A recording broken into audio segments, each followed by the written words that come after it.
Vamos ao momento da exposição da palavra, em Gênesis capítulo 6. O irmão pode abrir aí a sua Bíblia.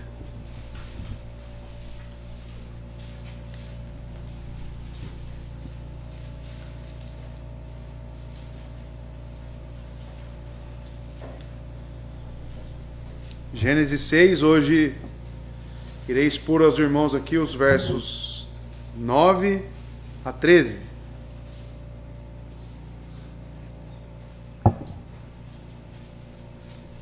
Gênesis 6, 9 a 13. O texto, segundo a versão aqui King James, diz o seguinte: Estas são as gerações de Noé. Noé foi um homem justo e perfeito nas suas gerações. E Noé andava com Deus. Verso 10. E Noé gerou 3 filhos, Sem, Cã e Jafé. Verso 11. A terra também estava corrompida diante de Deus, e a terra estava cheia de violência. Verso 12. E Deus olhou para a terra, e eis que ela estava corrompida, pois toda a carne havia corrompido o seu caminho sobre a terra.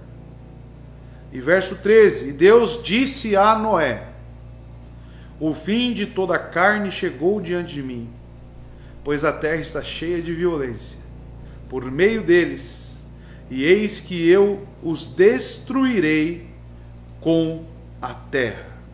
Até aqui.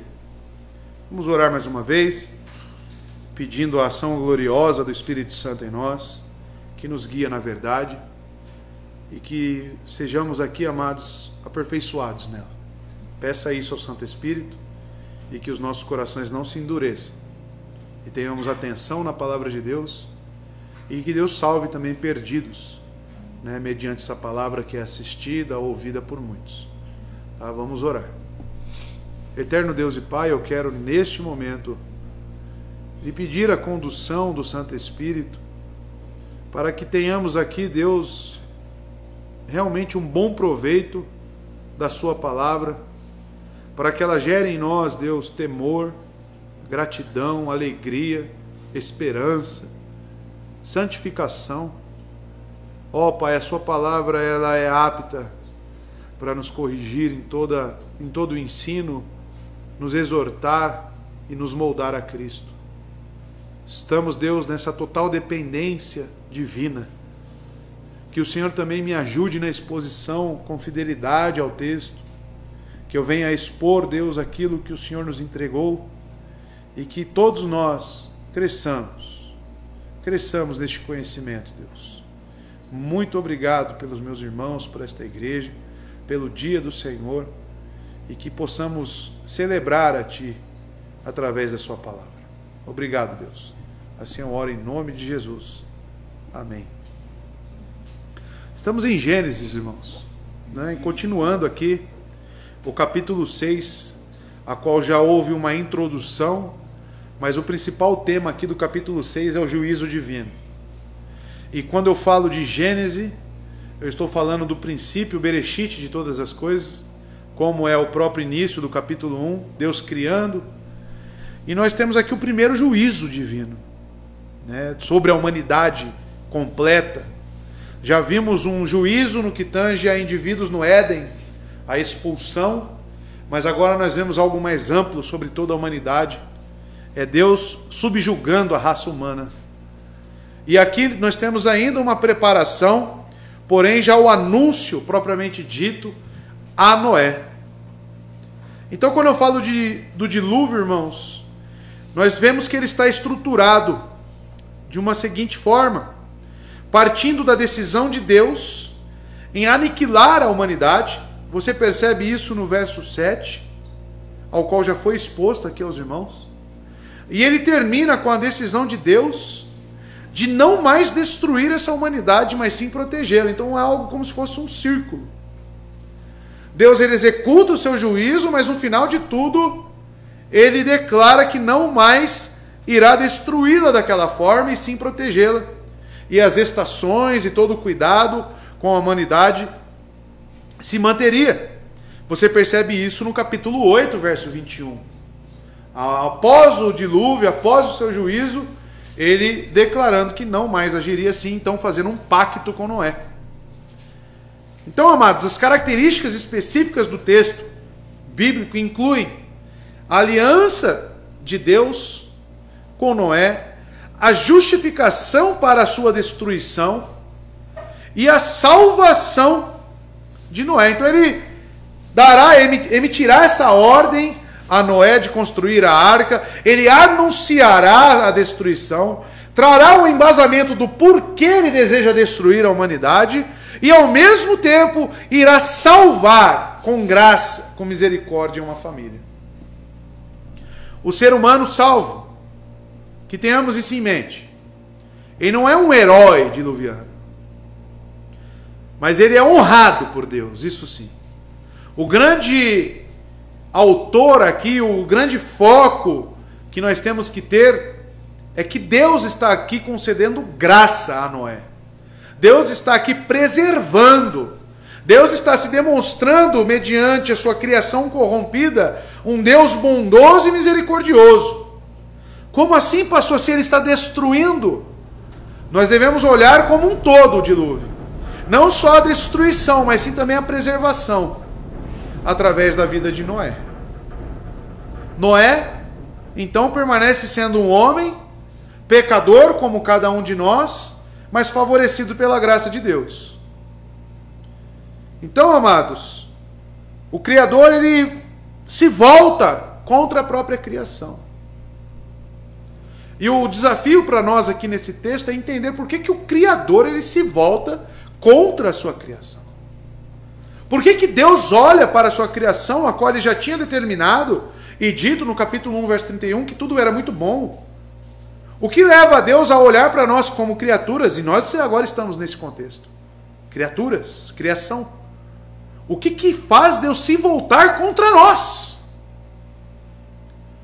Coisa terrível é cair nas mãos deste Deus. E o dilúvio é um anúncio claro disto. Então o Criador pode voltar atrás em sua criação. Lembram-se do termo arrependeu-se, um peso no seu coração de ter criado o homem? Deus se sentiu totalmente ferido, Deus se sentiu totalmente atacado pela sua própria criatura. Então, amados, na Bíblia, 2 outros relatos de destruição seguem-se ao primeiro testemunho sobre a atuação destruidora de Deus por meio do dilúvio. Deus entrega seu próprio povo pervertido, decaído à destruição. Assim como a salvação em Noé, a salvação dos remanescentes de Israel é uma obra da graça de Deus. E no fim dos tempos, o segundo anúncio de destruição, o juízo universal atingirá novamente a todos os povos. A destruição apocalíptica será sucedida pela criação de um novo céu e uma nova terra.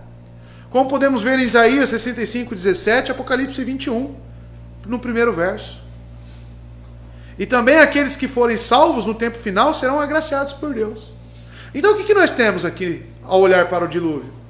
Nós temos um anúncio de juízo e destruição de toda a raça humana, porém Deus ainda, mesmo descontente com a criação, ele concedendo a sua benevolência para alguns. Nós podemos destacar claramente, olhando para o dilúvio, isso como um pré-anúncio do que acontecerá nos tempos finais. Que Deus também destruirá toda a raça humana e em uma escala ainda maior, com fogo, onde todos os elementos, como diz as cartas de Pedro, se desfarão, e mesmo assim ainda salvando e retirando alguns. Não estou falando de arrebatamento secreto, eu estou falando de eleição. Estou falando de eleição. Porque arrebatamento secreto, acreditamos isso com uma grande heresia. Não é encontrado embasamento bíblico para isso. Mas, amados, perceba que a eleição é destacada aqui, na vida de Noé. Por que Noé foi salvo? Por que Noé foi preservado? Por que apenas ele e a sua família? Foi pelas obras de Noé?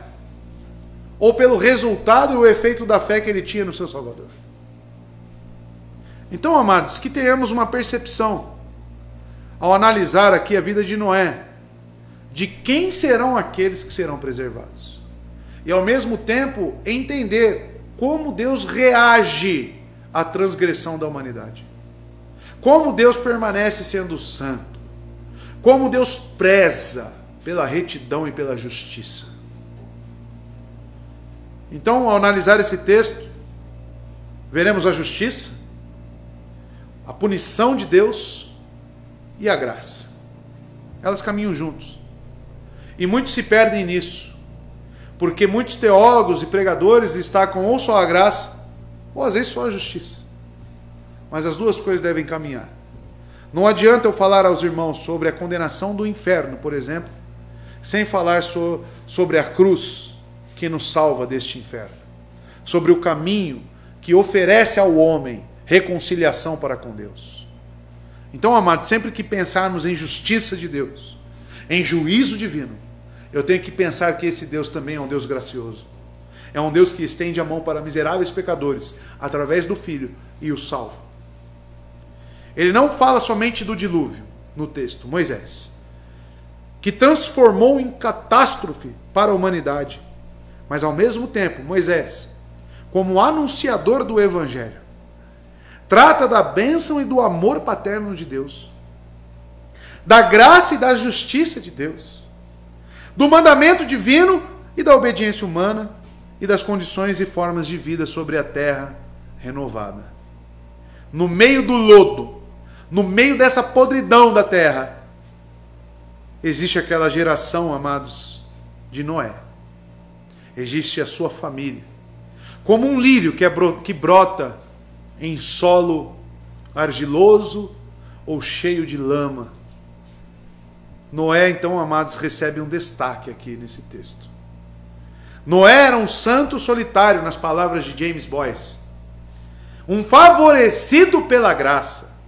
Um homem que andou com Deus como portador de consolo. Noé era um homem que se apegou à palavra de Deus.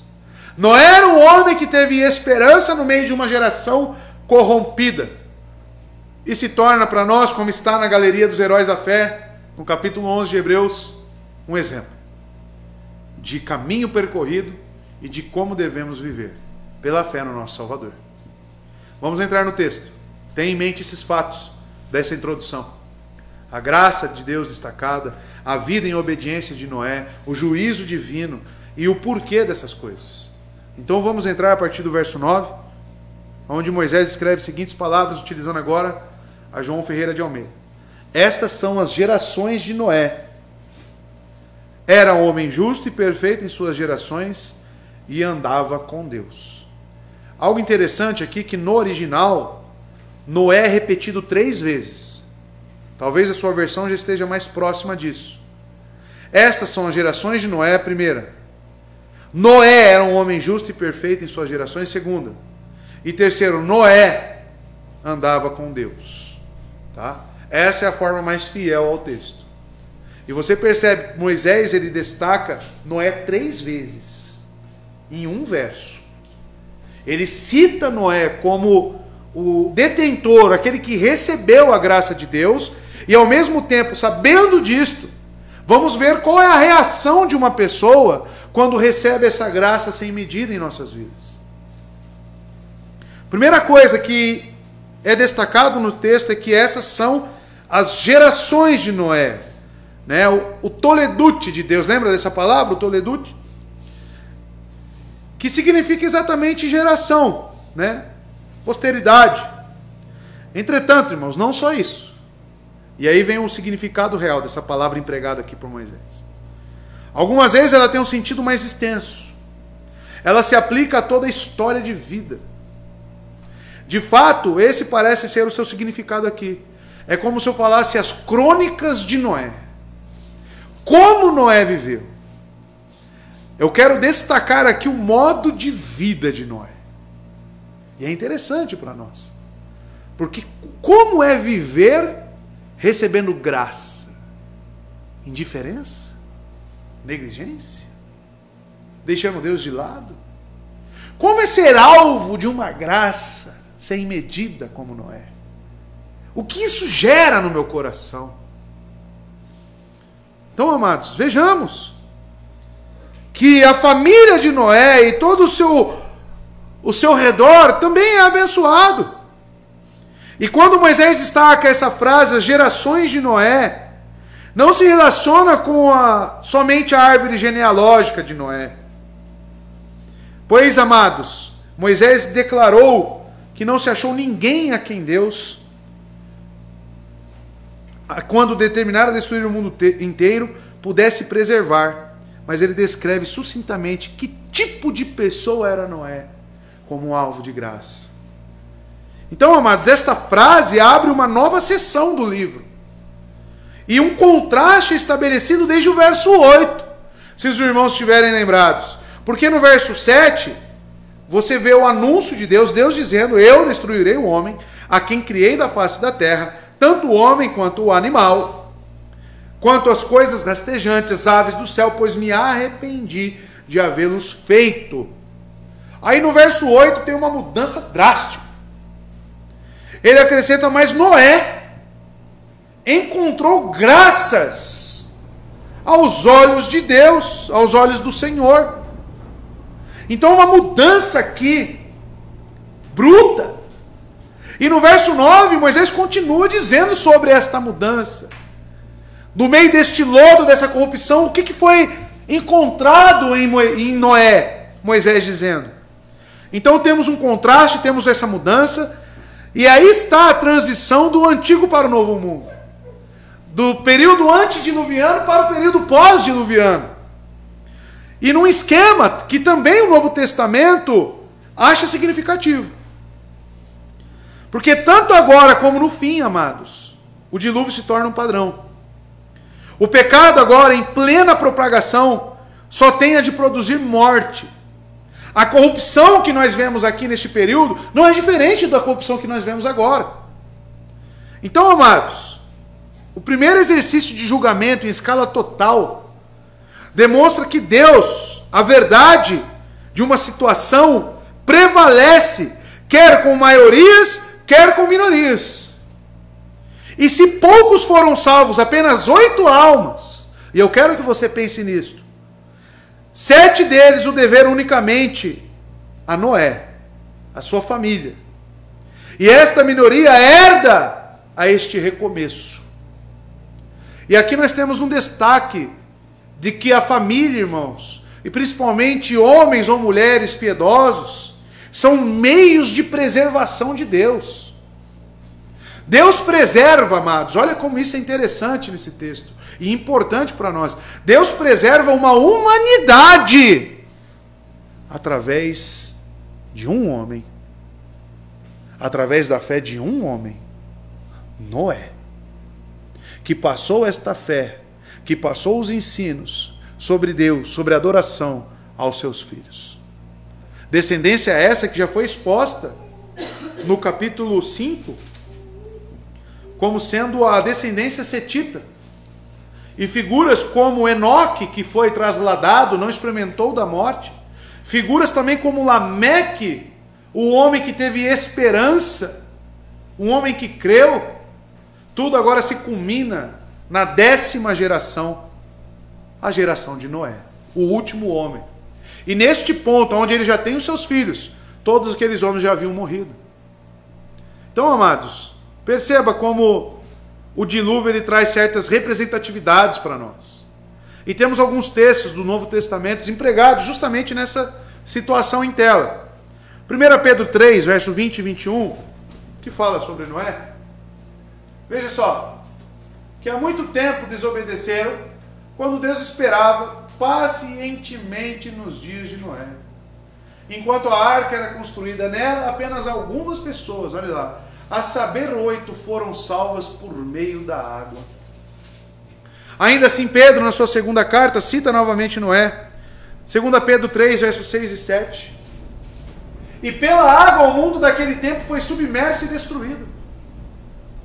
Pela mesma palavra, os céus e a terra que agora existem estão reservados para o fogo, guardados para o dia do juízo e para a destruição dos ímpios. Então os irmãos começam a perceber que Pedro emprega a mensagem em Gênesis de Moisés, do dilúvio, como um sinal, um apontamento para um juízo final. Um juízo vindouro, aonde Cristo voltará. E, claro, Hebreus 11, verso 7, veja que a fé de Noé, aonde salvou a sua família. Veja, pela fé, Noé, quando avisado a respeito das coisas que ainda não se viam, movido por santo temor, construiu uma arca para salvar sua família. Por meio da fé, ele condenou o mundo e tornou-se herdeiro da justiça, que é segundo a fé. Você percebe então que o autor de Hebreus ele coloca o foco na coisa certa. Que a ação de Noé é justamente pela fé que ele tinha. Ele construiu a arca pela fé, ele pregou a justiça pela fé, ele salvou a sua família pela fé. E quando ele destaca 3 etapas no mesmo verso, repetindo Noé, amados, ele está seguindo essa estrutura. Observando Noé como uma pessoa em meio a um desastre, detentor da graça de Deus. E o Noé aparece 3 vezes nesse verso 9, como dito. Ou seja, o leitor deve dedicar toda a sua atenção a Noé. O 10º elo da genealogia do capítulo 5. A graça de Deus permitiu que Noé sobrevivesse ao dilúvio. Mas esta graça possui um aspecto correlato, uma correspondência na vida de Noé. Noé era diferente dos seus contemporâneos, marcado pelo temor e pela obediência. Moisés está colocando nossos olhos aqui em Noé, para aprendermos, para nos avisar, para nos alertar. Veja quais são as características daqueles que são preservados. Veja quais são as características daqueles que andam com Deus, pois Noé andou com Deus. Veja como escapar de um dilúvio. Veja como escapar de um juízo. Veja como escapar da ira de Deus. Então, amados, quando ele diz, essas são as gerações de Noé, ele quer nos falar sobre a vida deste homem. E ele começa no mesmo verso.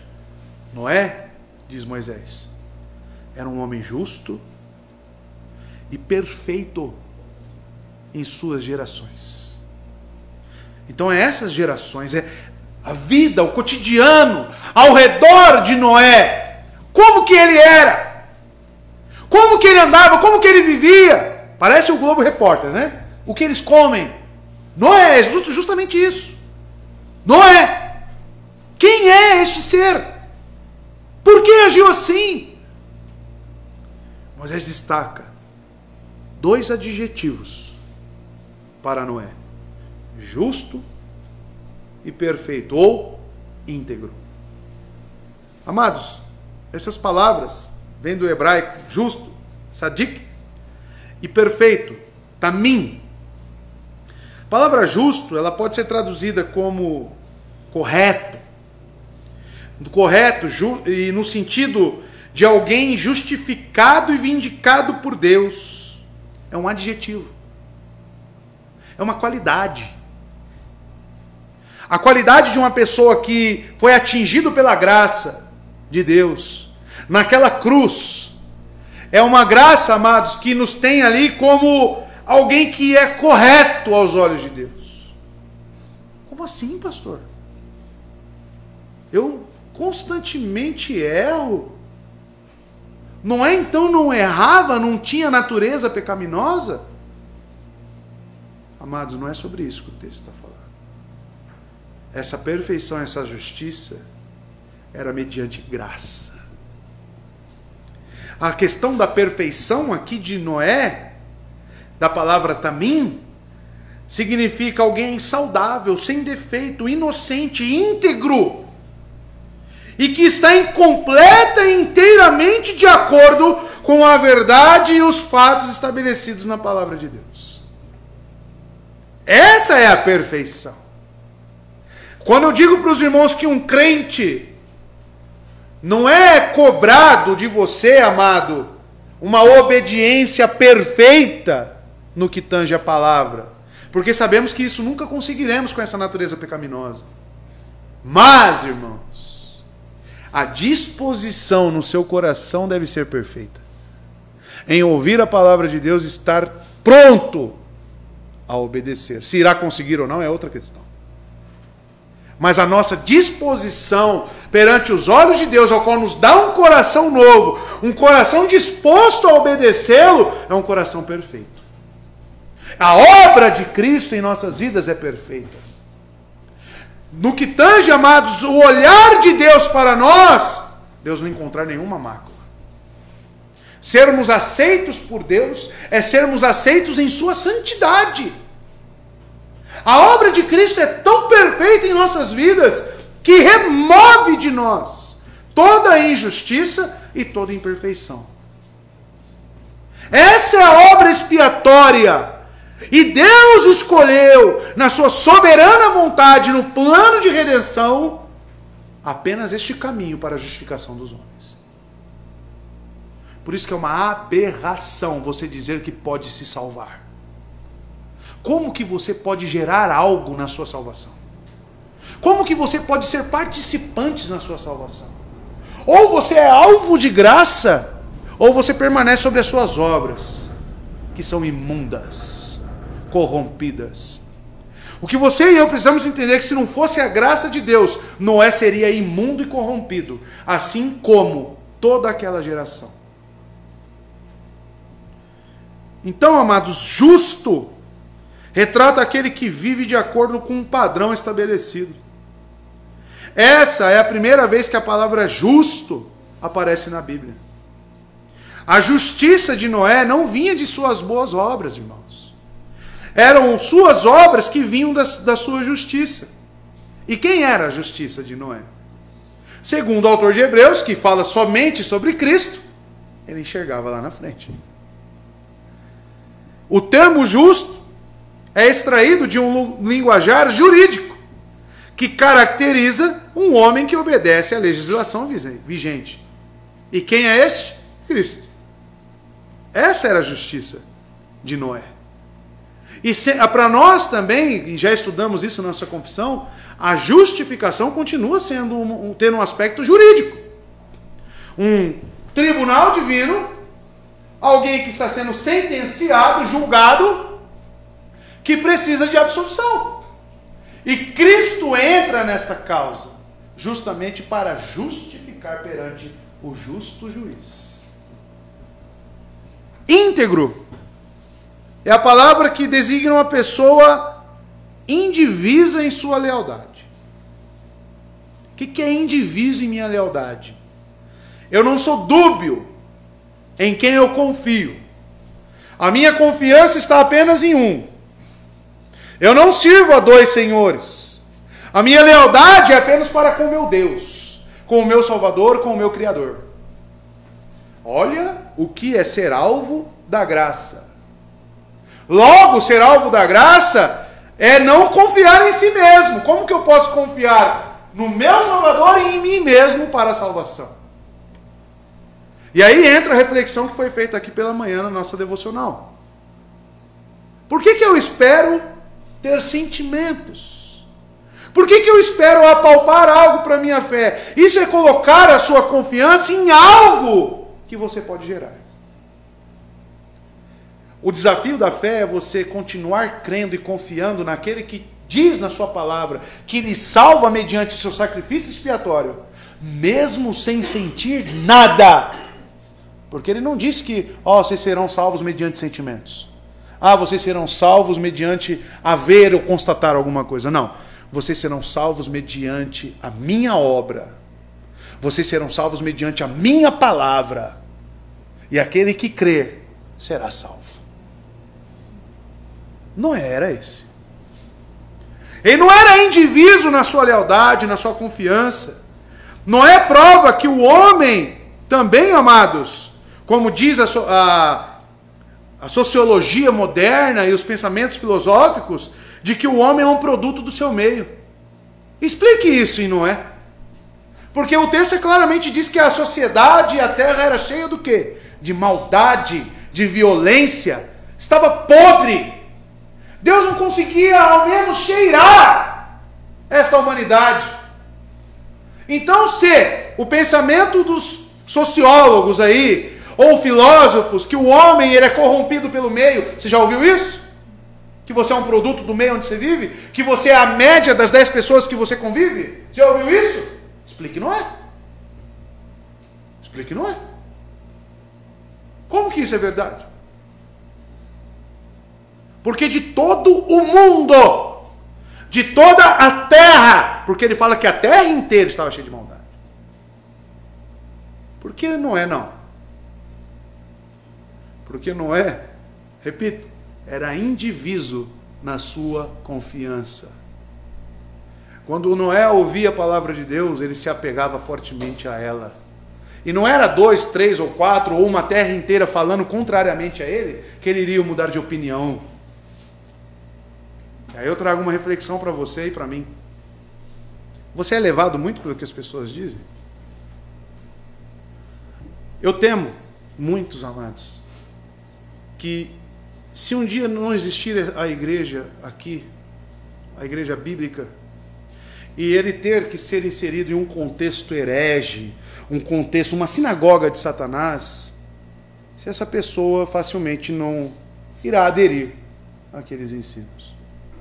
Porque estar aqui e seguir, né, a banda tocando é uma coisa. Agora pegar você e na figura de Noé aqui, te inserir um contexto corrompido, um contexto podre, como Lutero estava naquela religião falsa, apóstata, e ele perceber pela fé que tudo aquilo estava errado e defender a sua fé, aí é outra situação. A graça nos traz convicções firmes. No quê? Nos meus achismos? Nos meus sentimentos? Na palavra. Um crente verdadeiro se apega indivisamente à palavra de Deus. E não é corrompido pelo meio. Não é. Ah, mas eu falo palavrão, pastor, porque minha casa é cheia de ímpio. Não. É por causa do seu coração que precisa de transformação. Você precisa se apegar à palavra do seu Salvador. E ela irá te mudar. E não é o meio que te muda. Não é a prova disso, irmãos. Não é a prova para nós do que é ser alvo da graça de Deus. É oferecer uma resposta. É oferecer uma resposta com as nossas vidas. É aquela questão, uma vez salvo, sempre salvo. Aí atacam nós, os calvinistas, dizendo que, então até aqueles que estão desviados são salvos também. Não, um salvo, ele responde à graça. Um salvo, ele tem um novo coração. Se ele está na imundícia e dizendo que é salvo, ele é um mentiroso. Ele é um mentiroso. Porque um salvo está na igreja, está na congregação dos santos, está ouvindo a sua palavra, está buscando arrependimento todos os dias para a sua vida. Esse é o salvo. Ele responde à graça. A exemplo de Noé. Mas essa preocupação que eu tenho, você também deve ter. Se tirar você do contexto, tudo certinho, bonitinho, da família, que só fala sobre a Bíblia, e te colocar no meio, na Babilônia, como Daniel, e aí, você permanece? Você permanece? É como os filhos, a gente traz para a igreja, coloca a roupa de crente, dá uma Bíblia para ele, fala sobre as coisas de Deus, aí coloca na escola. Na escola ele continua mantendo os mesmos padrões, e você vir para a igreja também ser crente aqui é muito fácil. Saindo daqui, você continua com os mesmos padrões? A graça é para uma geração. As gerações de Noé. Não está falando de momentos esporádicos de Noé. Está falando da vida deste homem.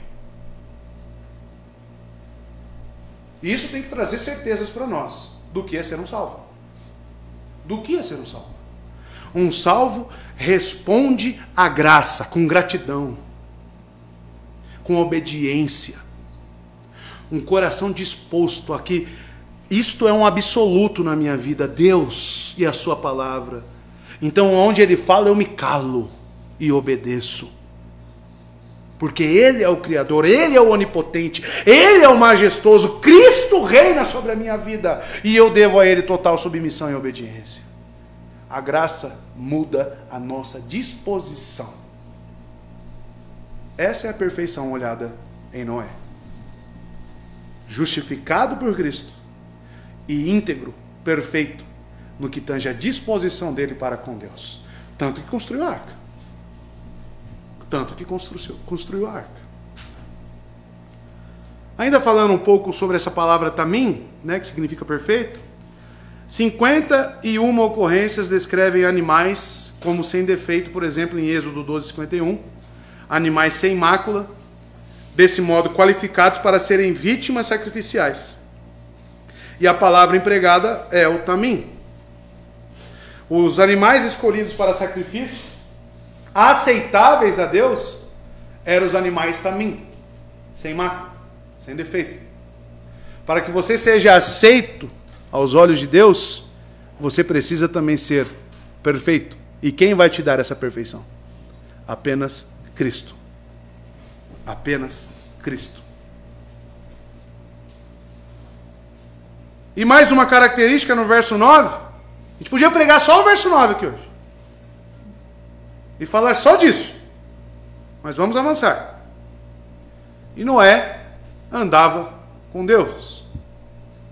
Como dissemos, amados, já, os dois únicos homens que andaram com Deus foi Enoque, capítulo 5, verso 22, e Noé, aqui. O verso 6, na parte B, fala, amados, sobre isso. No capítulo 9, verso 6. É isso? É. Capítulo 9, verso 6.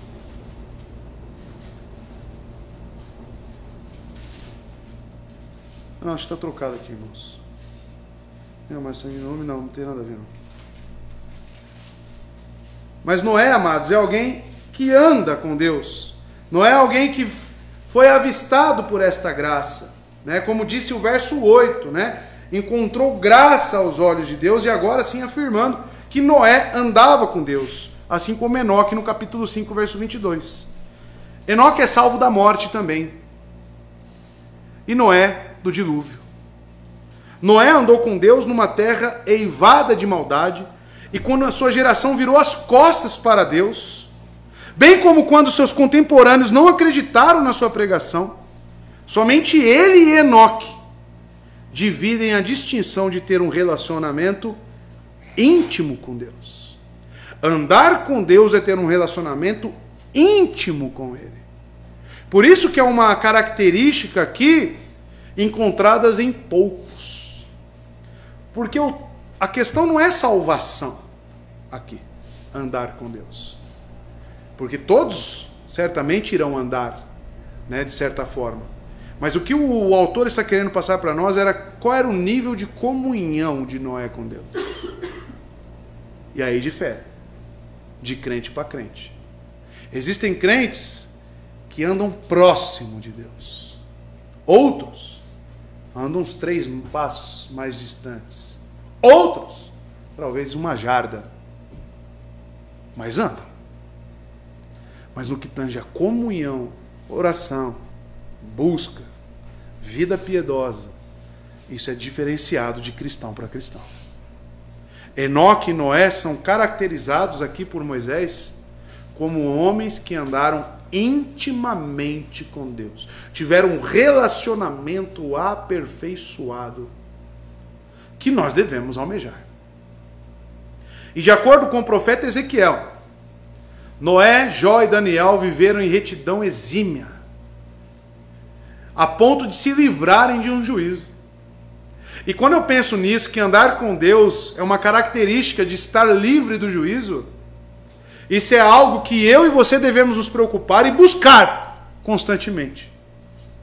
Veja, por exemplo, quando Deus está anunciando a Israel uma sentença de juízo, o que ele diz a esse profeta? Ezequiel 14, verso 14. E Noé é citado.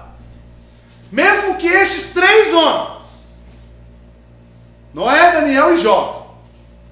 E o livro de Jó, o início fala que Jó também era perfeito. Jó era íntegro aos olhos de Deus. Se eles estivessem se eles estivessem aí com vocês, por sua retidão, eles só poderiam livrar a si mesmos. Palavra do soberano Senhor. Porque Deus olhou para Israel em determinados períodos da história e falou: não tem nada. Eu punirei esta nação. Eu subjugarei eles. E mesmo se esses 3 estivessem aí no meio de vocês, eu só tiraria eles, como tirei Ló de Sodoma. Só salvaria eles. Então, amados, a questão aqui da nossa vida piedosa, da nossa busca para com Deus, é para o nosso próprio benefício. Estar próximo de Deus, estar em relação íntima com Deus, é para o nosso próprio benefício. Isso é uma característica de quem está livre do juízo. Uma vida de retidão, uma vida de intimidade com o Senhor. Agora, quem vira as costas para Deus, que salvação existe para eles? Que salvação existe para aqueles que não têm a disposição de querer estar próximo de Deus? É salvo. É alvo da graça. Sendo que a graça justamente nos atrai até Cristo. Cristo diz isso claramente em João capítulo 6. Deus nos atrai a mim. Deus nos traz a mim. Ser alvo da graça é ser colocado em uma comunhão. Qualquer que seja. Mas é uma relação com o nosso Salvador. Ser alvo da graça é isto. E não virar as costas para Cristo. E não desconfiar dele. E não falar que ele não serve. Que pode salvar ele, mas a mim não. Isso não é fé. Isso não é fé. A confiança que a graça nos traz é de um elo que não pode ser dissolvido, desfeito. É uma conexão com Cristo que vai nos fazer a andar neste mundo diferentemente. Então, para um cristão, é concebível ele pensar: não quero mais Cristo. Você acha que isso acontece? Davi, na sua pior fase, Salmo 51, ele queria se ver longe do seu Senhor? Não! Jamais! É justamente este sentimento de uma comunhão que foi interrompida, de certa forma, pelo seu pecado, e ele então, em arrependimento, busca o Senhor, dizendo: tenho dor nos meus ossos, não retire de mim a alegria da salvação. O que Davi queria? Ele queria estar mais próximo. Ele não queria se ver distante nessa comunhão. Isso é ser alvo da graça. Isso é estar salvo em Cristo, abrigado naquela cruz. É um sentimento de posse realmente, de que Ele é meu e eu sou dele. Alegrarmos, termos alegrias no Senhor, e não em outro lugar. Nós, irmãos, precisamos entender isso através dessas evidências do texto. Você precisa se responder o que motivou Noé a ter essa vida. O que trouxe todos esses homens de fé para próximo de Cristo, se apegando às promessas longínquas, mas que para eles eram tão reais e tão vivas, como se estivessem vendo a cruz aqui hoje, de perto. A graça, irmãos. A graça de Deus. Pedro escreve que Noé, como um homem justo, ele exortava a justiça. E isso é outra característica. Se eu e você somos justificados por uma justiça perfeita, consumada em Cristo, através do sangue vertido, o que estará nos nossos lábios? O que falaremos e o que pregaremos?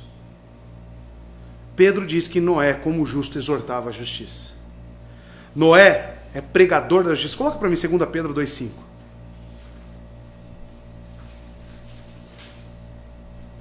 2 Pedro 2,5.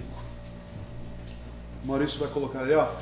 Ele não poupou o mundo antigo quando trouxe o dilúvio sobre aquele povo ímpio, mas preservou Noé. Pregador do quê?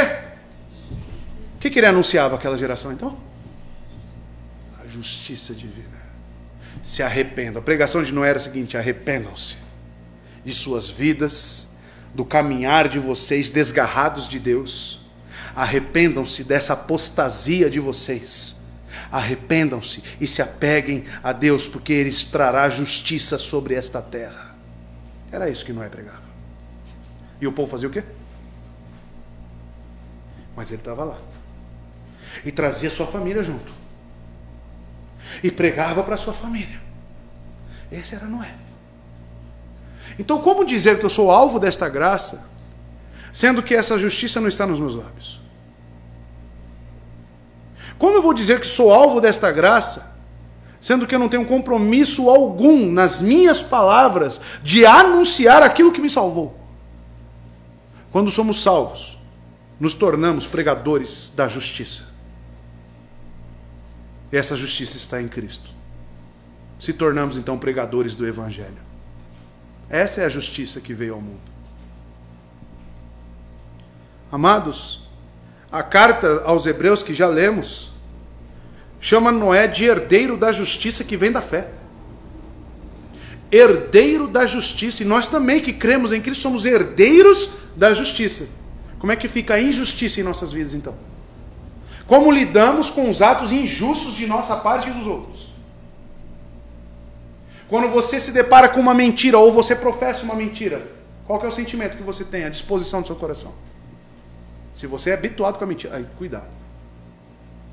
Se você se sente bem com a mentira, se você se sente bem com a injustiça, com ganhos injustos, com feitos injustos, e você não se incomoda com isso, tem alguma coisa de errado com a sua fé. Nós, quando salvos, temos um compromisso com a verdade e com a justiça. Por quê, pastor? Porque nele, a qual cremos, não foi encontrado nenhum dolo, nenhuma injustiça, nenhum pecado. E o sentimento que é gerado em mim, pela graça, como em Noé, é um sentimento de justiça e de perfeição. Então, se mentirmos, certamente podemos fazer isso. Qual que é o sentimento? Qual que é a reação quanto à mentira? No nosso ser, na nossa consciência. Qual é a reação? Quando somos atingidos pela graça, se tornamos pregadores da justiça, herdeiros da justiça. Por isso, somos retos em Cristo. Verso 10, irmãos. Ainda sobre a geração de Noé, gerou Noé 3 filhos, Sem, Cã, ou Cão, dependendo da tradução, e Jafé. Então, amados, Noé foi o progenitor de uma semente especial. Ele foi pai de Sem, Cã e Jafé. Os 3 progenitores da repovoação da terra. Desses 3, pós-dilúvio, surgem todos os povos, todas as nações. Desses 3. Então, amados, Noé foi o patriarca das nações. Noé é o nosso patriarca. E também podemos dizer que o maior evangelista de todos os tempos. Porque embora ele não tenha conseguido salvar o mundo, salvou, digamos, entre aspas, a sua família. Através da mensagem que ele anunciava, através da fé que ele expressava e confessava, e do seu testemunho de vida. Andar com Deus. Como pregador da justiça, instruiu seus filhos no caminho. Veja o que é ensinar os filhos no caminho. Aí eu vejo mães. Mães que tratam a igreja como se fosse qualquer pedaço de lixo. Ora venho, aí eu trago meu filho. Ora não venho. Te pergunto sinceramente, isso é ensinar o filho no caminho? Que ora está envolvido com imundícias e ora quer falar das coisas de Deus. uma vida totalmente dividida. Isso é ensinar os filhos no caminho? Isso é ser pregador da justiça? Amados, Noé nos dá um belo exemplo do que é ter filhos, do que é prezar por uma família, do que é ensinar no caminho. O caráter piedoso de Noé, amados, é destacado pela sua obediência. Ele seguiu à risca o que Deus lhe ordenou acerca da construção da arca. E não só a construção da arca, porque só destacamos Noé como um construtor da arca. Não, um homem que andou com Deus. E andar com Deus lhe capacitou, lhe mostrou, lhe trouxe condições para ser comissionado, para construir algo que talvez para muitos era uma loucura: a arca. A obediência, irmãos, Deus diz no Antigo Testamento e no Novo também, como já vimos em Hebreus, que a obediência é melhor do que o sacrifício. Então não é o fato apenas de trazer à igreja seus filhos, não é o fato apenas de ter uma vestimenta de crente. A questão é obedecer e ter um coração voltado para as Escrituras, para o Salvador. E isso é ser alvo da graça. Não é externo apenas, senão me torna um judaizante. É no coração. É a disposição de vida, de gratidão. É olhar para o Salvador e se sentir altamente constrangido pela mensagem da cruz e falar: a minha vida é deste que me salvou. Ele governa o meu ser, Ele governa a minha vida. Amados, Warren Wiersbe, um teólogo, ele destaca que a maioria das pessoas sabe que Noé construiu uma arca, e só isso. Porém, o que provavelmente não sabe é que ele construiu um caráter piedoso e uma família temente a Deus. Eu diria que isso é mais importante do que a arca. Porque a partir dessa família de Noé é que Deus repovoou toda a terra. Porque se não fosse pela família devota de Noé, se não fosse pela família devota de Noé, Abraão não teria nascido. E sem Abraão não teria havido nação judaica. E o que aconteceria com a Bíblia e o nosso Salvador? Olha como Deus utiliza uma família piedosa para os seus propósitos. Ele não utiliza família de ímpios para propósitos santos. Ele utiliza famílias piedosas. Ele utiliza famílias que temem a Deus. Olha como ele escolheu repovoar a terra. Poderia ser pela família de Caim, se ele quisesse? Poderia. Seria alvo de graça também. Mas ele escolhe Noé. E Noé responde a essa graça. Noé obedece. Noé constrói a arca. Noé ensina seus filhos. Noé gera filhos para o Senhor. Eu e você temos que ter isso em mente. Gerar filhos para o Senhor. É como Ana: Deus me dê filhos e eu entregarei no templo. É assim. Temos que ter filhos para entregar ao Senhor. Não para nós. Ai, o meu filho, parece aquele demoninho lá do Senhor dos Anéis. O meu anel é o meu filho, o meu bibelô, o meu príncipe. Ai, o meu anjinho. Ai, não é seu, criatura, é de Deus. E se ele fizer assim, você não tem mais nada. Não tem mais nada. E se você está numa igreja, e se você está ouvindo isso hoje, vendo Noé, vendo a sua família, você tem que ter, se você foi atingido pela graça, a mesma disposição. O meu filho é do Senhor. Eu criarei, fala isso, já falou isso para Deus? Eu criarei os meus filhos nos seus caminhos, Senhor. Faça um voto a Deus, mas cumpra. Senão você pode ser alvo do juízo dele. Cumpra. Adote filhos. E diga: criarei nos caminhos do Senhor. Tenha filhos. Tenha gerações abençoadas nessa terra. O que seria da igreja O que seria da nação judaica? O que seria de nós? Sem Noé.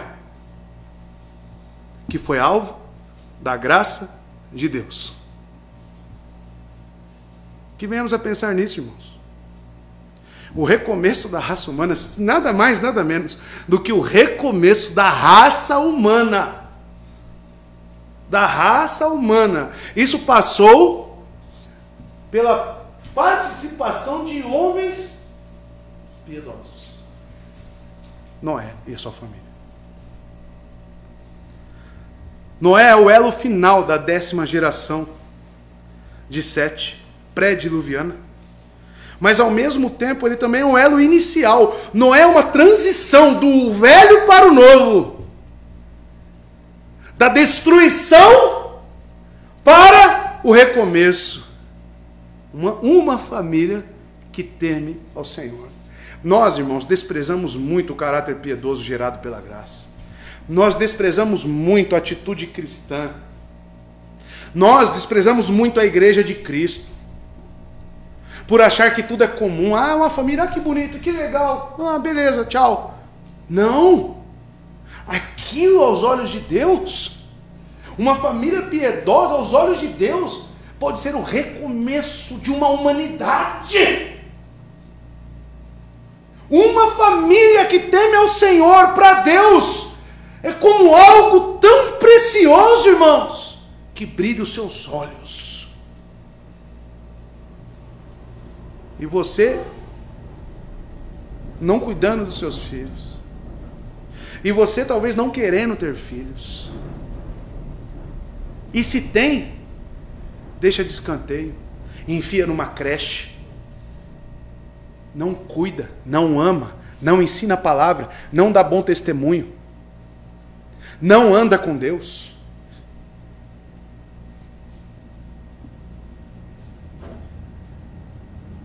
Os descendentes de Jafé, amados.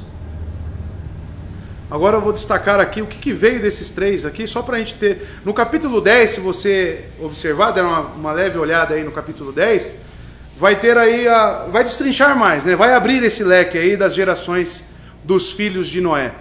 Mas aqui nós já podemos ter um pequeno apanhado, né? Jafé significa no hebraico abrir, né? A etimologia da palavra está para abrir. Então, alguns estudos sobre as origens das nações, com base nestes nomes, desses homens aqui, Jafé, nos dão algum entendimento, né, através dos mapas etnológicos, de onde se tira as seguintes conclusões. De Magog, e capítulo 10 você pode constatar isso, da linhagem de Jafé, citam os eslavos, os russos, os búlgaros, os boêmios, os polacos, os eslovacos e croatas. De Madai saem os indianos, as raças iranianas, os medos, os persas, os afegãos, os curdos. De Javã vêm os gregos, os romanos e as nacionalidades latinas, portuguesas, franceses, italianos e espanhóis. De Tiras, os trácios, os teutões, os alemães, os saxões, os ângulos, os escandinavos, os dinamarqueses, holandeses, ingleses, austríacos, checos, húngaros. Tudo isso de Jafé, segundo o estudo, né, de alguns historiadores. E de Cã? Cã no hebraico, a etimologia vem quente, né, a palavra quente. E de Cã, né, que veio Canaã, e sobre quem pesou a maldição de Noé. É aquele que viu o pai nu e recebeu a maldição. Dele veio os fenícios, os hititas, os jebuseus, amorreus, gigazeus, heveus, arqueus, sineus, arvadeus, zemareus, emateus. Aí veio o filho Cuxi, da onde veio os africanos, etíopes, líbios. Temos detalhes de um dos seus filhos, chamados Nimrod, ou Nimrod. Veio deste. Então, não veio muita coisa boa aqui não, dessa descendência de Cã.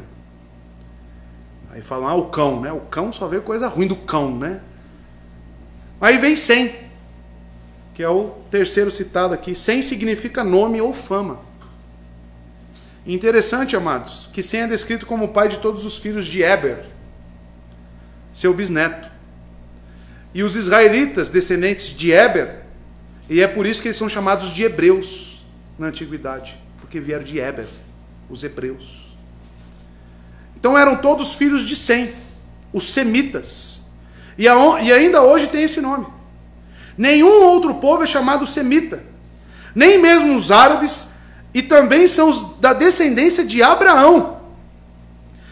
Mas, amados, filhos aqui de Sem é da onde veio toda a nossa herança, a fama do cristianismo. É justamente o que significa o nome Sem no hebraico. Interessante, né? Mas chegaremos a esse ponto, né? Porque daqui abre-se uma árvore para todos os povos e nações. Verso 11.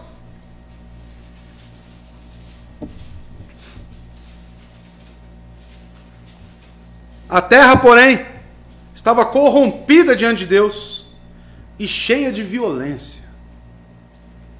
Então, amados, você percebe que Moisés, ora fala da vida piedosa, daquilo que estabelece um contraste, ora volta para o tema da corrupção e violência, que ele já inseriu neste capítulo. Mas por que ele faz isso? Para nós não perdermos de mente que Deus aqui está descontente e Deus pretende subjugar a terra. Mas, ao mesmo tempo, a graça. Então, graça e juízo é o tema principal deste capítulo. Graça e juízo. Então, amados, quando ele escreve, a terra, porém, está corrompida diante de Deus. Corrompido aqui, amados, vem do hebraico. A palavra é difícil aqui, eu não vou me aventurar nessa palavra. Mas o que significa sua etimologia? Destruir, corromper, arruinar, deteriorar, podridão, estar inutilizado, estar podre, estar estragado, ferido, arruinado, apodrecido. Então, a palavra inspirada diz que a terra, porém, estava corrompida diante de Deus. Isso aqui desmistifica, interessante para nós, porque alguns falam, o dilúvio foi apenas em um local. Se fosse só em um local, só um local seria corrompido. A terra estava corrompida. Quem foi subjugado então? A terra inteira. Tá? Então, amados, a apostasia se tornou universal. O pecado na terra é um escândalo no céu. E nesse sentido, Deus olha a vista de Deus corrompida, cheia de violência, apodrecendo cada vez mais, uma vez que todo ser vivente havia corrompido o seu caminho na terra. A corrupção tornou-se generalizada de tal modo que atingiu a todo ser vivente em todos os lugares, irmãos. O Antigo Testamento indica a razão para a destruição completa, a perversão do mundo.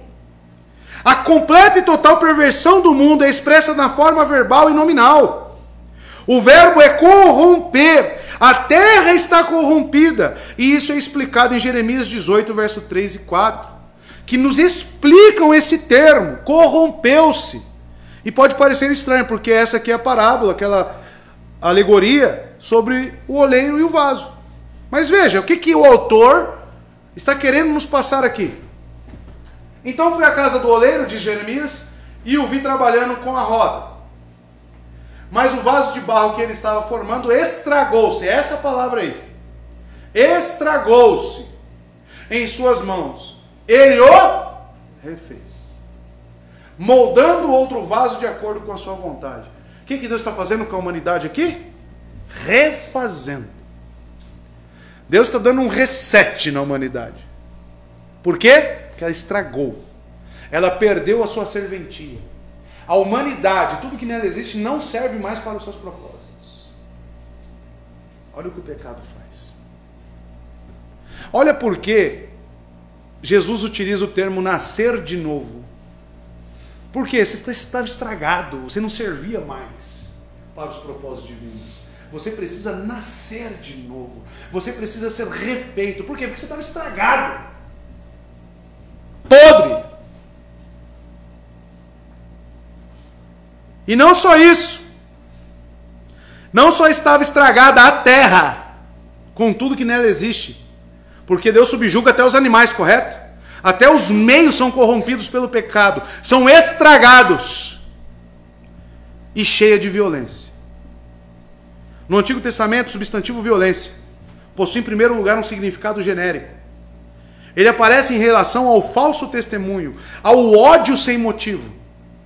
É absolutamente inocente aquele, como servo do Senhor, não comete violência. Entre os seres humanos, isso só é dito a respeito de Jó.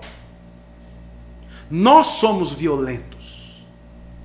Nós somos cheios de ira, de sentimentos amargos. Nós somos aptos para o assassinato. Nós somos aptos para toda imundícia. Eis que vem os 10 mandamentos. Para nos trazer um parâmetro. Para nos trazer o caráter moral de Deus em contrapartida ao nosso. Cheio de violência.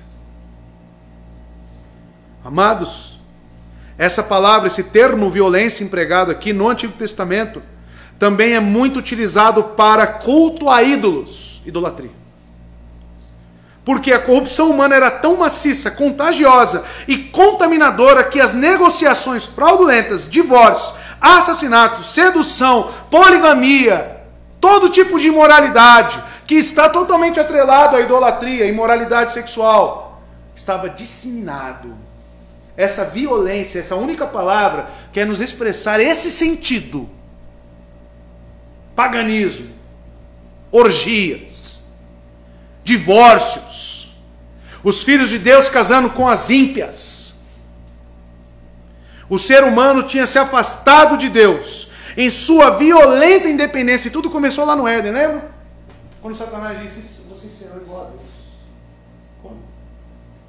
Autossuficiência, autoindependência. Olha o que leva a autossuficiência e dependência. Leva a igreja de Laodiceia, tudo tenho, tudo posso. E deixo de orar. Deixo de buscar. Devemos nos arrepender disso, amados. Porque isso transborda em nós o mal. A falta de dependência em Deus, a falta do indivíduo que foi criado à sua imagem e semelhança, para buscá-lo, para depender dele, para confiar nele. Quando ele se volta para os seus próprios caminhos, só maldade flui. Só corrupção. Não pense que longe de Deus você vai conseguir alguma coisa. Não pense que longe da oração, longe dos meios de graça você vai conseguir alguma coisa. Não vai. Somente a maldade vai brotar no seu coração. A ponto de Deus te subjugar. E como Deus estava mediante a tudo isso que está acontecendo na terra aqui? Vem no verso 12. Viu Deus a terra. E eis que estava corrompida, mais uma vez, porque toda a carne havia corrompido o seu caminho sobre a terra. O olhar de Deus, como dito semana passada, que esse olhar é uma análise de Deus. E Deus está olhando o que aqui? Corações, intenções, motivações, atos externos, atos internos, tudo! Deus tem um relatório de nossas vidas. Deus sabe exatamente cada pormenor do que você pensa, do que te motiva, do que você quer, do que você busca. Deus olha para a terra e isso já está diante dele. Ele sabe. Ele já tem um veredito sobre mim e você. Ele já sabe quem nós somos. Ele já sabe de cada pessoa que está aí fora. Ele já tem esse relatório. Pronto. Pronto. Por isso que eu sempre falo para os irmãos para prezarem pela honestidade, pela transparência. Não fiquem com reservas mentais contra o irmão, contra a igreja, contra a liderança da igreja. Sejam transparentes, porque Deus sabe claramente quem você é e o que você está pensando. Ele sabe claramente. Você não engana Ele. Eu não engano o Senhor. Ele olha para a terra e olha aqui, ele tem aqui o retrato. Ele sabe o que está ocorrendo na terra? Sabe. Completamente. Com todos os detalhes. Viu Deus a terra e eis que estava corrompida. Então, amados, a terra estava definitivamente podre. As palavras estavam corrompidas aparecem em contraste com a constatação de Deus de que tudo foi muito bom que Ele criou. E tudo que havia na terra estava em oposição, veja só, oposição absoluta ao original bom, criado, sem pecado, que Deus tinha feito, irmãos. Tudo estava apodrecido, pois o homem não estava mais cumprindo com o seu papel. E é tão interessante essa linguagem que Moisés usa, que a terra estava podre, estava em decomposição. Porque quando Cristo vem para os seus discípulos e fala sobre as bem-aventuranças no Sermão do Monte, ele fala que nós somos sal nessa terra. Sabe o que é o efeito do sal? Quando não se tinha os frigoríficos, né, as geladeiras talvez, os freezers, como as pessoas preservavam a carne? Ou em potes, né? Quem veio da roça sabe disso. De gordura, né? A criançada gostava de enfiar a mão naquela gordura lá e puxar um pedaço de carne e sair comendo. O pessoal da roça era assim, não era, dona Roça? Não era assim que funcionava? Ou taca-lhe sal, não apodrece. Cristo diz que os crentes, a igreja, neste mundo, é o sal da terra. Porque justamente nós servimos para os propósitos a qual Deus nos criou. Adorá-lo, andarmos em retidão, buscarmos a justiça, ter os princípios de Cristo gravados em nossos corações. Aí sim, nós servimos para aquilo que fomos criados. Mas é muito triste, irmãos. Maurício já deve ter visto já. Passando ali indo para a nossa casa, tem a São João ali, né? Passa pela escola, o postinho. Sempre tem lá um senhor. Que dó que eu tenho daquele homem. Já deve estar meio lesado das ideias já também. Mas ele fica lá jogado na rua. E ele só fica assim, jogando as coisas. Parece que já...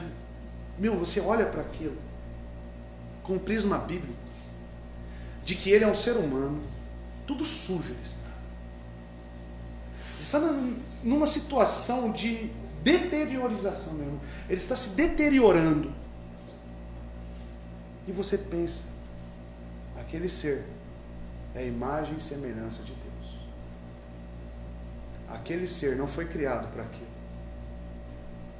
Aquele ser talvez atingiu a sua inutilidade. Mas não só ele, porque destacamos só o que fica muito aparente. Mas e as pessoas que gastam sua vida em prostíbulos, em beberrices, aí ficam glutões, né? Os glutões que saem para a noitada, só querem beber. Vivamos, comamos e bebamos, que amanhã morreremos. Essas pessoas perderam a sua finalidade de vida.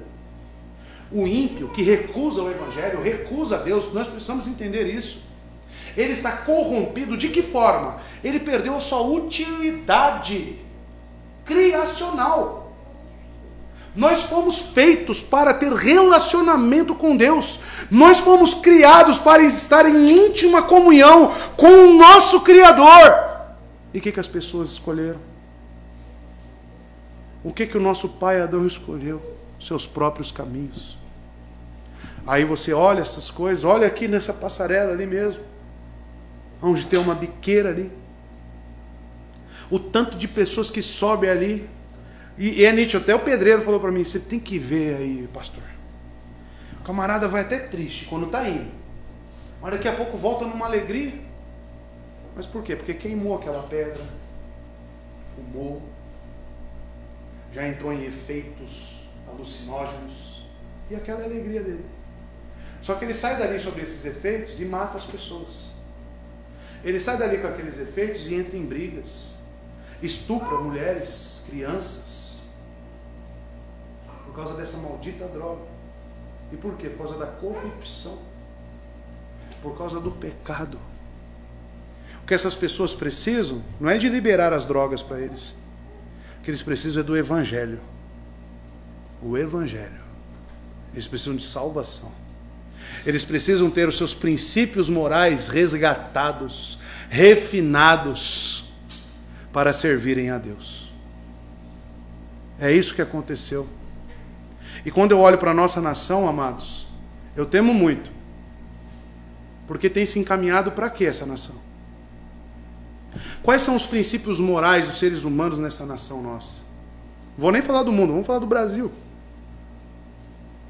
Quem é nossos representantes aqui? Anitta, Neymar, Ludmilla. Olha quem são os representantes dessa nação. Olha só que nível que chegou. As pessoas lá fora conhecem o Brasil como o país do carnaval. Deus olha para o Brasil e sente qual cheiro? Podre, que nem você pegou aquelas galinhas lá. Israel às vezes fazem umas macumbas ali. O Israel vai lá tirar as galinhas. O cheiro vem aqui. Lá embaixo. Lá. O cheiro vem aqui. Esse cheiro de podridão, você acha que não atinge lá as narinas do nosso Criador? Que nós venhamos a refletir sobre isso. Sobre o propósito ao qual nós fomos criados. E dentre a criação, um dia específico para nos relacionarmos especificamente com Deus. O sabate cristão. E ele diz, porque toda a carne, ou todo ser vivente, né, dependendo da sua tradução, havia corrompido o seu caminho sobre a terra. A expressão todo ser vivente descreve apenas a humanidade. A mesma forma como é usada pelos profetas. O mundo animal, as criaturas sem vontade própria, não participa diretamente do mal. Mas os animais eram afetados pela corrupção humana. Porque os animais foram feitos para serem governados pelo homem. Então, logo, se o homem está corrompido, ele corrompe o seu meio. Então, a justiça de Deus, quando vem, ela não pega apenas aquele que está administrando mal. Ele subjuga tudo a qual você põe as mãos. Tudo. A purificação de Deus é completa. Assim como o novo nascimento dos seres humanos em Cristo. É completo esse novo nascimento. Você não é meio salvo. Você é completamente salvo. E caminho, porque diz aqui toda a carne vivente havia corrompido o seu caminho sobre a terra. Isso me chamou a atenção. Porque vem do hebraico derek, e significa caminho, estrada, distância, jornada, maneira, hábito, referindo-se ao curso de vida, referindo-se ao caráter moral nesta vida. Esse é o caminho que ele está falando aqui. Ele está falando que o que está corrompido aqui é o seu modo de viver. Como eu e você temos vivido, irmãos. Temos vivido para a glória de Deus. O que é viver para a glória de Deus? Agora eu trago luz para você. É não viver um caminho corrompido. É não viver um caminho podre. É se afastar das coisas que me levam à podridão. E venhamos e convenhamos aqui. Dá para sentir o cheiro de quando algo é podre? Você sabe que aquele videozinho que você acessa não é podre? Você sabe que aquela conversa com aquele fulano não é podre? Você não sabe. E por que você faz? É esse caminho que está corrompido. E é esse caminho que Noé se afastou. É desses caminhos que Noé não queria ter parte. É por isso que Deus, na santificação, Ele nos separa. Nos separa de um caminho podre, corrompido, e nos coloca num caminho reto, de boas obras. Tito 2,14, não é isso? Cristo salvou um povo dedicado às boas obras, que se afasta do caminho corrompido. Então, meus amados, busquemos a santificação, sem a qual ninguém verá a Deus. Ninguém. Verso 13 e último. Então disse Deus a Noé: o fim de toda a carne é chegado perante mim,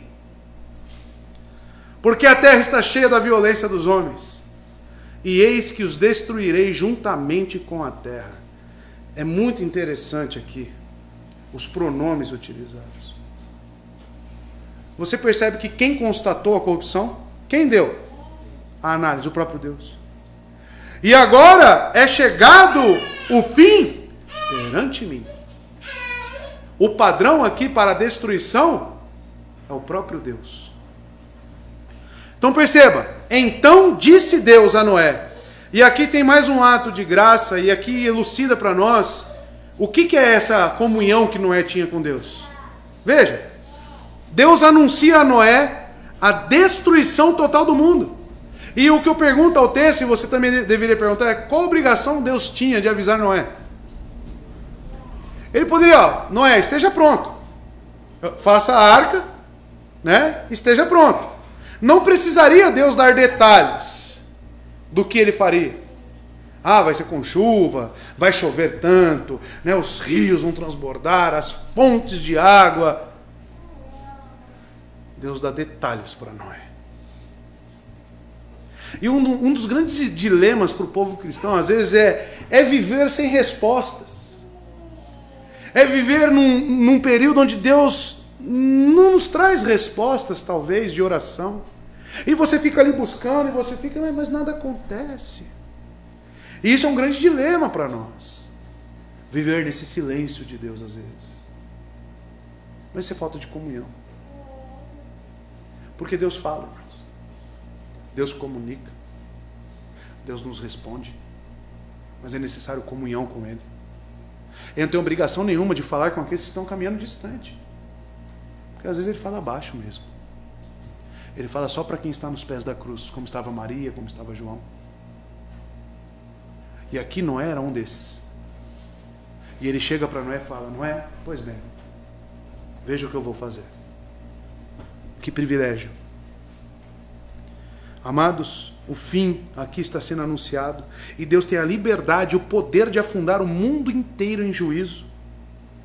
Mas o íntimo andar de Noé com Deus é apropriado para que entre na confiança do Senhor, como fez Deus também com Abraão, quando anunciou a destruição de Sodoma. E Abraão começa a dialogar com Deus. Mas se houver 50 justos, 25. Mas Deus vai até Abraão. Por quê? Porque Abraão também era amigo de Deus. Abraão era amigo de Deus. E eu e você? Será que andamos com Deus, irmãos? Será que queremos essa comunhão? Será que não está explicado aqui o porquê da sua apatia espiritual? O porquê dos seus sofrimentos? Este relacionamento, o veredito calculado, estão em forte contraste com a atmosfera de rivalidades e caprichos que domina as narrativas babilônicas do dilúvio, porque existe uma outra vertente, né? Existem escritos babilônicos sobre o dilúvio que aí vão para vários caminhos tortuosos. E Deus é descrito expressando a uma pessoa quais são suas intenções. De maneira não é estabelecido como um profeta, um papel que ele haveria de cumprir com fidelidade, anunciador, herdeiro da justiça. Quando somos herdeiros da justiça com fidelidade, Deus não fala detalhes dessa justiça. Pense em João, tendo aquele vislumbre de tudo o que acontecerá com a raça humana. Deus escolheu João. Mas João era quem com Cristo? O discípulo a quem ele amava. João era um dos mais próximos de Cristo. João tinha uma intimidade com Cristo. Tanto que no momento da crucificação, como foi pregado aqui domingo passado, quem era o único discípulo citado que estava lá? Ele. Com as mulheres, claro. Mas dentre os apóstolos, ele estava lá. Quem viu o anúncio do juízo final? João. A questão é comunhão, irmãos. Se você está em silêncio, no silêncio de Deus, o que te falta é comunhão e busca Ele. Porque Ele se revela àqueles que o buscam com um coração sincero e verdadeiro. Ele se revela, Ele fala coisas que homem algum ouviu. Ele te fala. Paulo diz que foi arrebatado ao terceiro céu, né? Viu coisas lá que ele não pode anunciar, mas ele viu. Porque Paulo era alguém que amava a Deus, amava a Cristo, pregava, era um anunciador da justiça, andava com Deus. E nós subestimamos, irmãos. Não é por estarmos no meio reformado, eu não quero aqui espiritualizar as coisas, mas eu quero dizer que o nosso Deus é um Deus pessoal. É um Deus que conversa, um Deus que anuncia, um Deus que responde, um Deus que consola, um Deus que anda do lado. Esse é o nosso Deus, esse é o nosso Cristo, irmãos. E ele diz a Noé: o fim de toda a carne é chegado perante mim. Como isso já foi indicado nos versos 5 a 7, Deus daria um fim a toda a carne do seu pecado. O julgamento não seria limitado apenas às pessoas, como dito, mas a tudo. Deus destruiria a terra. Lamentavelmente, uma das vítimas do pecado humano é a terra na qual vivemos. E eu li semana passada para os irmãos que em Romanos capítulo 8, a natureza geme por essa libertação, porque está corrompida pelo homem. E ele diz porque a terra está cheia da violência dos homens. Lembrando desse termo violência: imoralidade, poligamia, divórcio, idolatria. É isso que Deus está dizendo aqui. Tudo isso está fedendo nas narinas de Deus. Que não seja a sua vida, amados, perdendo a utilidade e apodrecendo. Que não seja a sua vida.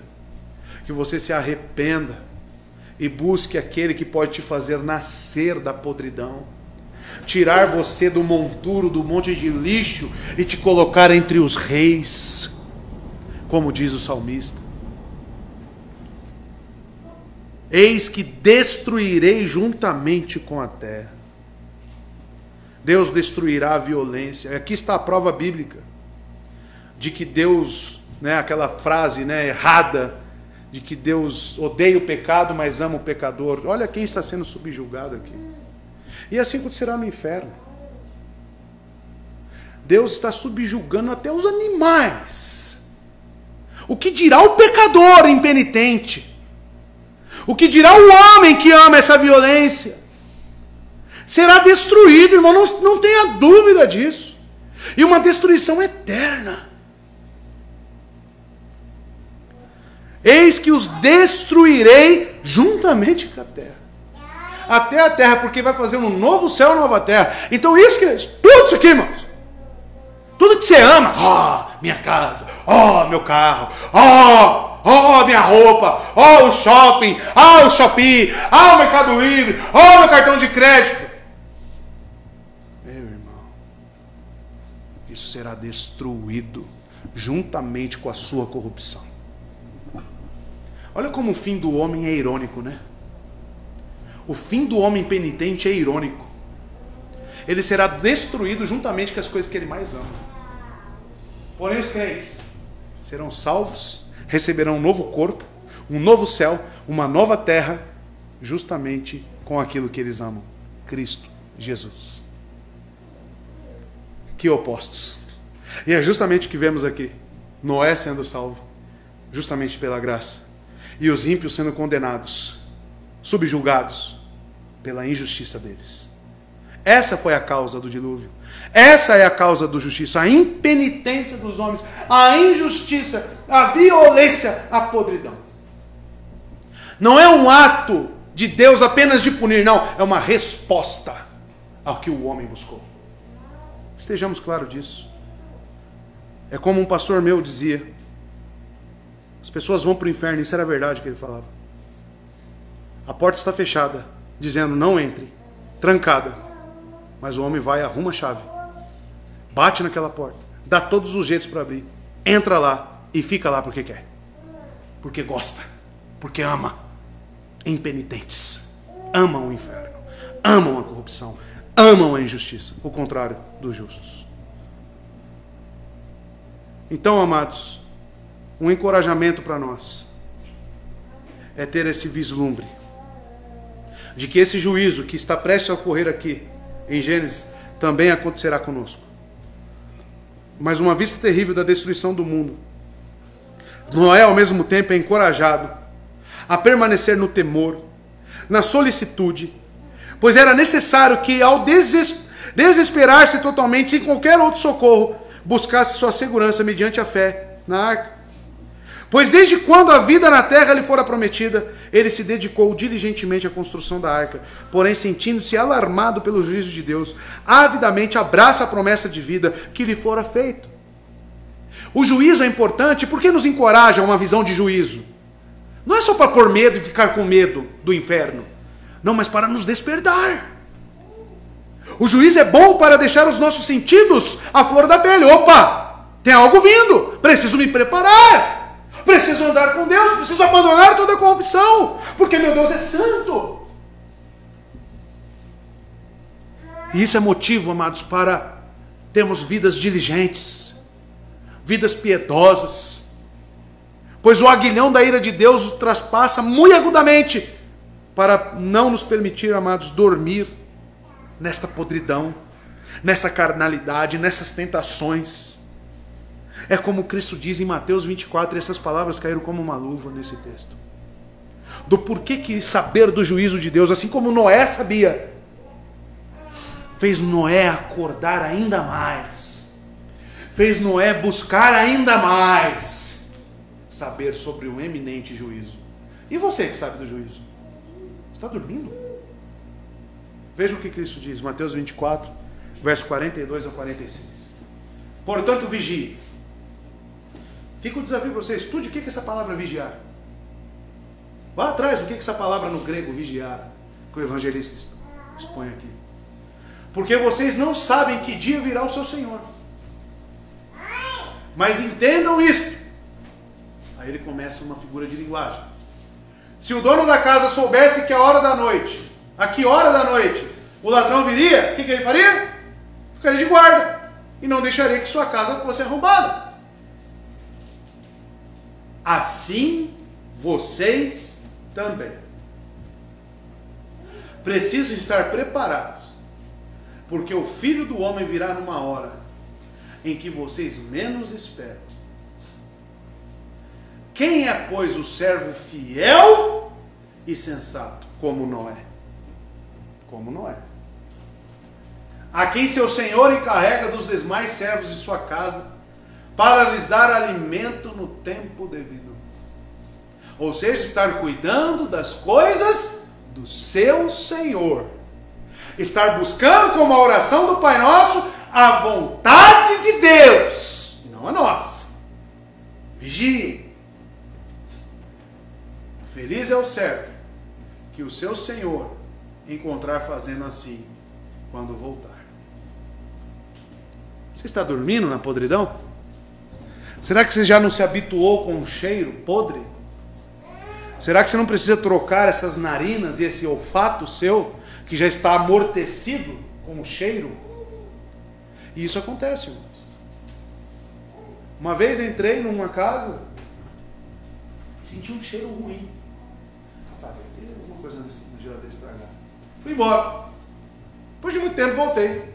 O cheiro estava lá ainda. E eu perguntei para ele, que cheiro é esse? Que cheiro? A pessoa se habitua com o cheiro. A pessoa se acostuma por falta de vigilância, por falta de apego a andar com Deus. E você é impregnado com esse cheiro. Que essa não seja a nossa realidade, irmãos. Que venhamos a despertar para o que realmente é agradável a Deus, é justo, é reto. Porque o juízo é iminente. O juízo é certo. E não sabemos que hora vem, mas virá. Então temos que estar prontos, junto com as nossas famílias, nos abrigando na cruz, crendo no Evangelho e servindo ao nosso Senhor. E a igreja é um meio que Ele instituiu para isso. Se apegue, amados, porque a nossa vida é breve. E ela pode ser ainda mais curta, devido ao envio, o segundo envio do seu Filho, a volta do nosso Senhor. Que Deus abençoe os irmãos. Vamos orar?